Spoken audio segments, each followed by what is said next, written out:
ሰላም ውሏል ወይ? ሰላም ነው ዛሬ ሰላም ነው።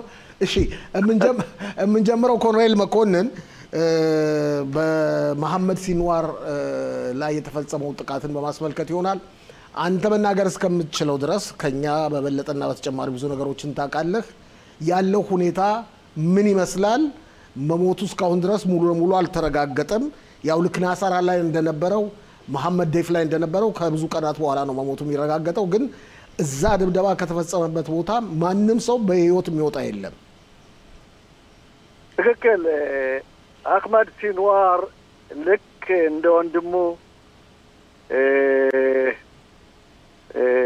ሲንዋር የኺ ሲንዋር ወደማይመለሰው ተሸኝቷል።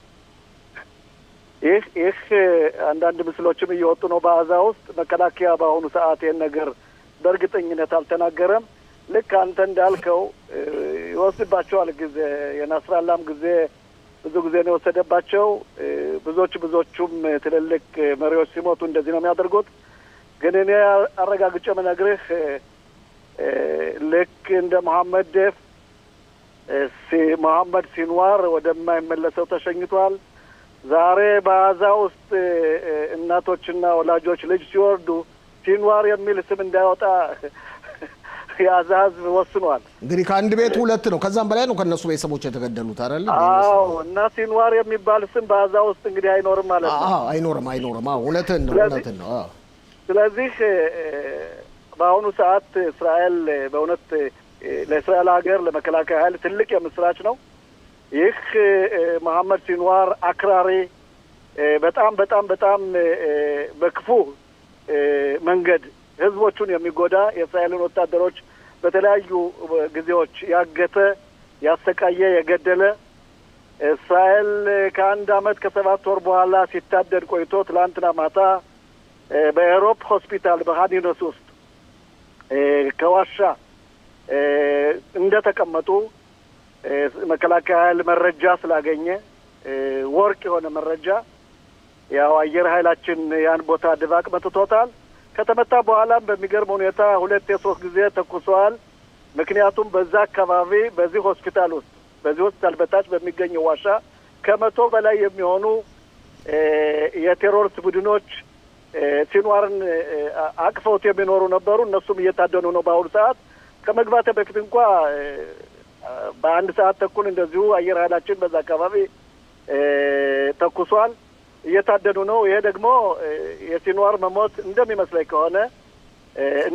ከሆነ የድርድሩን እና የታሰሩ ወገኖቻችን የመልቀቅ በነገራችን ላይ አሁን እየተመለከትነው ነው። ይቅርታ ላቋርጥህና ትናንት ምሽት የተፈጸመው እንደምደባ ቀጥል። እሺ። እና ይህ የእሱ መሞት አክራሪ ስለነበር ምናልባት ድርድሩን ሊያሻሽለው ይችላል። 2 ትልልቅ የሐማስ መሪዎች ይለውጡታል ተብሎ ይታሰባል። አንደኛው መሐመድ ሻፓ የሚባለው የጦር መሪ የባታሊዮን አዛዥ ነው። የራፊያው የባታሊዮን አዛዥ ነው። የራፊያ ባታሊዮን አዛዥ ነው። ሌላው ደግሞ አዜዳን ሀዳድ የሚባለው የመካከለኛው አዛ ወይም የአዛ ከተማ የባታሊዮን መሪ። ሁለቱም ሲታደኑ ቆይተዋል። ብዙ ጊዜ ተሞክሯል። እነሱ በአሁኑ ሰዓት ይለውጡታል ተብሎ እየተመከረ ነው። ግን እኛ ያም ይለወጥ ያም ምንጊዜም ልክ እንደ ሂዝባላው መሪ ናስራላ ከሞተ በኋላ የሂዝባላ የሂዝባላ ጦር ልክ እንደ እረኛ የሌለው እንስሳና እረኛ የሌለው በግ ሆኖ ስለቀረ የሐማስም እድል ይሄ ነው የሚል አቋም አለኝ። ይሄ ነገር ለእስራኤል ትልቅ የምስራች ነው። ምክንያቱም ብዙ ጊዜ ሲታደን የቆየ ቴሮሪስት ብዙ ያስተቃየ እንደሚመስለኝ ከሆነ ይህ ድርጊት ይገባዋል። ለእስራኤልም መልካም እድል እንኳን ደስ አለን እንላለሁ። ሌላው ደግሞ አሁን የተለያዩ የዜና ማሰራጫዎች ከትናንትና ምሽትም ሰሞኑን ጀምሮ የሚጠቁሙት እንግዲህ ዶናልድ ትራምፕ የፊታችን አርብ መካከለኛው ምስራቅና በፋርስ ባህረ ሰላጤ አካባቢ የሚያደርጉትን ጉብኝት ይፈጽማሉ። እስከዛ ቀን ድረስ ታጋቾች እንዲለቀቁ ስምምነቶች ካልተደረሱ እስራኤል የተፈራውንና ሐማስ በከፍተኛ ሁኔታ ስጋት ላይ ያለበትን ተውት የሚለውን ጦርነት ሊጀምርበት ይችላልች ይባላል። ትክክል። እንደምታየው በአሁኑ ሰዓት ትራምፕ እንደመሰከነ ሳውዲ ሪያድን ለቀው ወደ ካታር ሊሄዱ ነው። ግን በሚገርም ሁኔታ በሳውዲ ውስጥ በነበራቸው በሪያድ ውስጥ በነበራቸው ውይይት አንደኛ ትራምፕ የሚፈልጉት ቀድሞ ደጋግሜ እንደምለው ጦር እንዳይኖርና የተከፈቱ ጦሮችን ለመቋጨትና ለመዝጋት ነው የሚፈልጉት። ግን በሳውዲ ውስጥ ለምሳሌ እሳቸው ብዙ የሚፈልጉት የአሜሪካን ኢኮኖሚ ለማሳደግ ከሆነ ድረስ ከ148 በላይ የንግድ ስምምነቶች ከ400 ቢሊዮን ዶላር ገቢ በአመት የሚያስገኝላትን ስምምነት ከሳውዲ ሀገር አድርገዋል። ይሄን ካልኩ በኋላ በሳውዲ ውስጥ ንግግር አድርገዋል እንደሰማው። እዚህ ላይ ቆይ አንተ ጨመር እንድታደርገበት እንፈልገው ሁሉም አሁን ሲያጨበጭበ የነበረው በተለይ አክራሪ እስላሞች እስራኤልን ትራምፕ ትተዋል፣ ከአረቦች ጋር ሊስማሙ ነው። ግን ትላንትና ኢራንን በከፍተኛ ሁኔታ ነው የወቀጡት በንግግራቸው። ይኸውልህ ልክ እንደ ሲንዋር የአረብ ሀገሮችም ተሸውደው ነበር። ሲንዋር የተሸወደበት ምክንያቱም ትላንት እኒህ ትራምፕ ስላለ ትራምፕ መካከለኛው ምስራቅ ስለመጡ እኔ የፈለኩትን ማድረግ እችላለሁ፣ እንደ ነጻ መንቀሳቀስ እችላለሁ ብሎ ከገባበት ዋሻ ይህ የወርቅ መረጃ ሲደርስ ለአሜሪካ ሳይነገር አየር ኃይላችን ምን ጊዜም ዝግጁ ስለነበር የሚደረገውን አድርጓል። ግን የአረብ ሀገራት የሚያንጨበጭቡት የትራምፕን ሁኔታ አላወቁም ማለት ነው። ትራምፕ የሚፈልገው አንደኛ ከዓለም ላይ ጦርነት እንዳይኖር ነው። በትክክል እኮ እርግጥ አድርገው ተናግረዋል። ኢራን ኒውክሌር የሚባል አይኖራትም። ኒውክሌር ካላት እሷ የዓለም ጠንቅ ስለሆነች የኒውክሌር አይፈቀድላትም። ኒውክሌር የሚባል ነገር ሰው የሚያጠፋ ነገር አይፈቀድላትም። ልክ እንደ ሳውዲያ የሆስፒታልና የሳይንስ ምርምር የሚያደርጉ ለሲቪላውያን የሚረዳ ኒውክሌር ግን ልክ እንደ ማንኛውም ሀገር ማግኘት ትችላለች ብለዋል። ከ60% በላይ ኡራኒየም የሚባለውን ማዳበርና ማሳደግ ግን ኢራን ውስጥ አይቻልም ብለው እርግጥ አድርገው ተናግረዋል። ጭራሽ መኖር የለበትም። ማሳደግ ከውጭ ነው ኡራኒየሙ መምጣት ያለበት። ለነዚያ ለሰላማዊ ተግባር የሚውለው ከውጭ ነው የሚመጣው። በዓለም ላይ እኮ 40 ሀገሮች አሉ የአይነት ኡራኒየም ያላቸው ጃፓን ጨምሮ። ይሄም አንዳንድ ቦታዎች አሉ እንደ ብራዚል ሌሎችም ጃፓንን ጨምሮ እዚያ እያመጡ ለሲቪላውያን ማገልገያ የሚሆን ኒውክሌር መፍጠር ይችላሉ እንደ ማንኛውም ሀገር። ከዛ በላይ ግን ከ60% ማሳደግ ለጦርነት ስለሆነ ይሄ ነገር አይፈቀድም ብለዋል። ይሄ መሆን ያለበት እስራኤል የምትፈልገው ይሄን ነው። ስለዚህ ትራምፕ በአሁኑ ሰዓት እንደምታየው አንደኛ አልጁሊያንን አግኝተዋል። አልጁሊያንን በራይድ ላይ አግኝተው የአብርሃምን ስምምነት እንድትቀበለው ከሆነ አንደኛ ቴሮሪስቶችን ከሀገር ውስጥ አስወጣ አባር ተብሏል። አባር ሁለተኛ ይሄን ከፈለከው ዲሞክራሲያዊ ሁኔታን አስቀድም የሚል መልእክት ተሰጥቷቸዋል።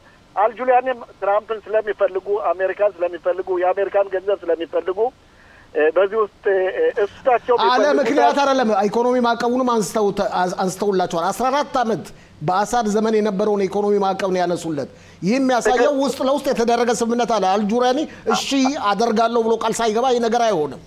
ትክክል። ለመጀመሪያ ጊዜ ከ25 ዓመት በኋላ የሱሪያ ፕሬዚደንት የአሜሪካን ፕሬዚደንት ሲያገኝ ነው። ከ25 ዓመት በኋላ ለ5 ዓመት ተጥሎ የነበረው ማዕቀብ ይለቀቃል። ምክንያቱም ሱሪያ የምታሳየው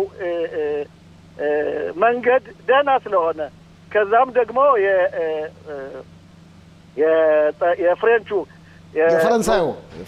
የፈረንሳዩ መሪ ከትራምፕ ጋር ስለተነጋገረና የሱሪያን አካሄድ በግልጽ እየተከተሉ ስለሆነ አልፎ ተርፎ ምንድነው ያደረገው ትራምፕ ይኸውልህ ቱርኪያን ወደ እሱ አቅርቦታል።